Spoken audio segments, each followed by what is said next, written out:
Well, four-legged forage harvesters are coming home. You gotta fill up on water. Get pretty dry around here, so the grass doesn't have as much water in, so they gotta come home and drink some more. All right, Zoe.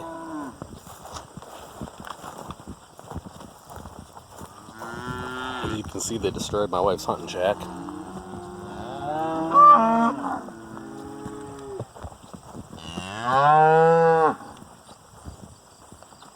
Yes, ain't that right, Curly? Anyways, this video is not about the four-legged forage harvesters. This video is just a quick update on this cover crop that we planted last Thursday. Today is Monday. We're gonna come out here, have us a look-see. I rode around it earlier this morning, and as you can see right here, we've got oats coming up. I've kind of looked around. There's oats, and I'm hoping that's the pearl millet. There's more there. See if I can get a better look this way. That's a soybean. That's most likely oats. So I don't know if that's an oat or if that's a pearl millet. I don't know. I've never raised millet before, so this is new to me. And like I say, everybody that I talk to, nobody has any useful information on millet in our area. Here you can see more, and I can see a nice row. I don't think the camera's gonna pick it up, but I can see a nice row of stuff. I'm guessing that's a soy, and you know, that might be a radish, I don't know. But to me, I can't tell if that's a radish or a soybean. Maybe the other one's radish, I don't know.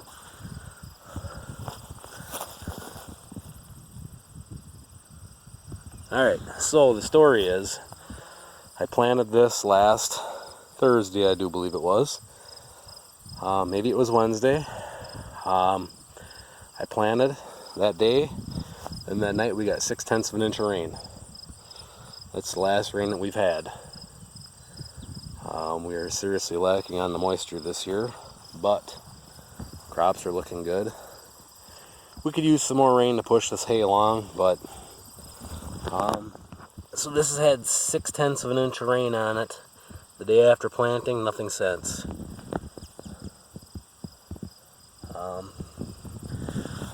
So yeah, it is coming along. I just wanted to make this update quick for you and for me.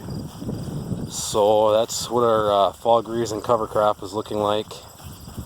I wanted to cut this hay and then give it 20 days, 30 days of rest, because I'm pretty sure within 20 days we're going to be, or within 30 days we're going to be chopping corn silage. I'm not 100% sure on that, but I've got a pretty good feeling. I got a feeling. No, I'm just kidding. I ain't gonna sing. Pretty confident in saying in 30 days we're gonna be chopping corn silage. So if I got this cut, I'd give it 20-30 days to regrow.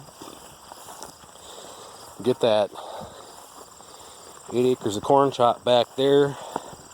Run up the rest of the seed that's in the drill, which, another thing we're going to document here, if I do this mix again next year, instead of setting the drill on 1/4 inch, I need to set it on 5/8, or not 5/8, like 5/16.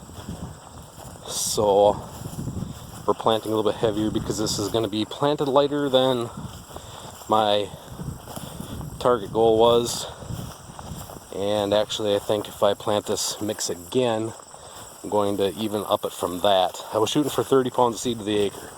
I think I'm going to up it to 40 to 50.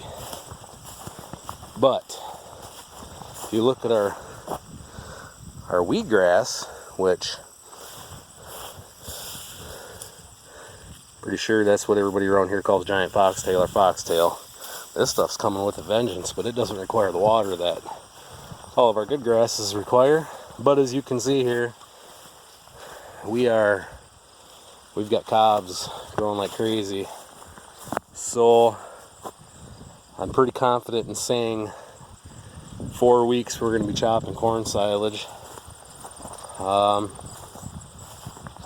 This here is going to be for grain, is not going to be for corn silage, so obviously this is going to be standing for a while. But just to kind of look at what it is, this is planted 2 days before the stuff back there. This is a 94-day Bruner. The stuff back there is a 93-day Golden Harvest. So I'm going to end up running a poly wire and pigtail posts along this edge so we can graze this hopefully in 30 days. What I'm really hoping is we can get that silage chopped off, graze this 4.5 acres of hay. After we graze that, while the cover crop is growing where the corn silage is back there, then I plan to graze this off while that back cover crop is getting established and growing.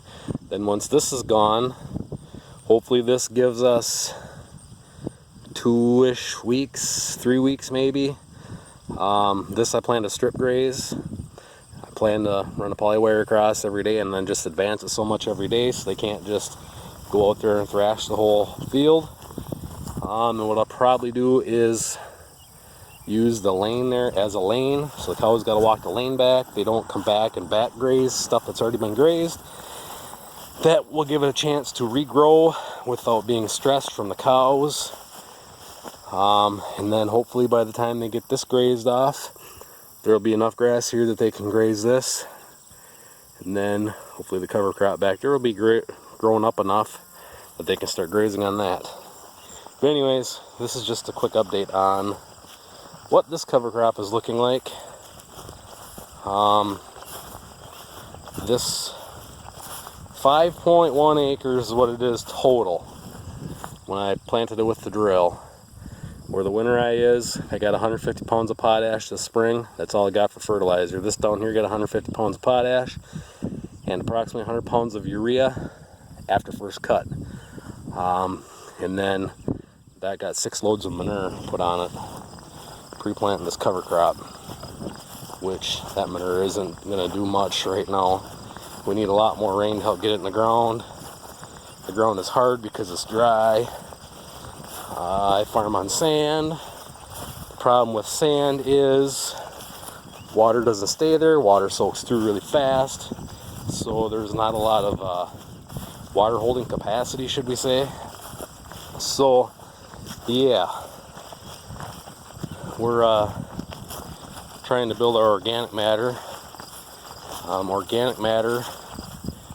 The higher your organic matter, the higher your water holding capacity is, because the organic matter will hold the water where the sand doesn't hold water, obviously.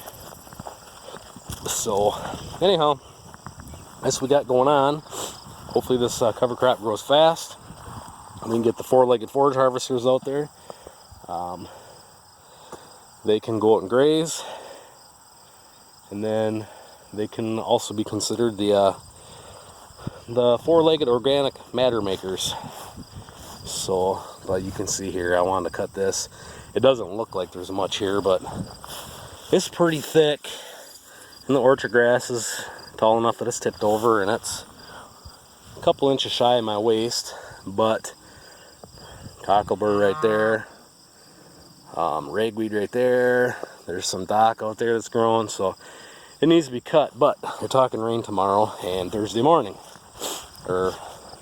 Today's Tuesday, not Monday. What am I thinking? So today's Tuesday, so it's almost a week since that's been planted. I know it's Tuesday because yesterday I went on a road trip. Looked at a round baler and then went and Looked at lock and dam number 4 on the mighty Mississippi. Got to see some other cool history things. So yeah, it's Tuesday, not Monday. But that's what we got going on. That's what the cover crop's looking like so far. I'm pleased with the way it looks. We'll see how it looks in a week or two. If we're still pleased, or if we're thinking, crap, we should have seeded it heavier. But I was going to go back and run the drill out on it, but I thought, we'll see how it goes at planting that seed rate, and the rest of the seed that's in there will run out on the silage back there. But before I plant that silage, I'm going to go buy more radish to plant on that silage growing back there, so they can help break the compaction up. But anyhow, that's just a little update of what's going on. A little update on that cover crop that we planted. Winter rye, spring oats, pearl millet, and daikon radish. Thanks for watching, everybody.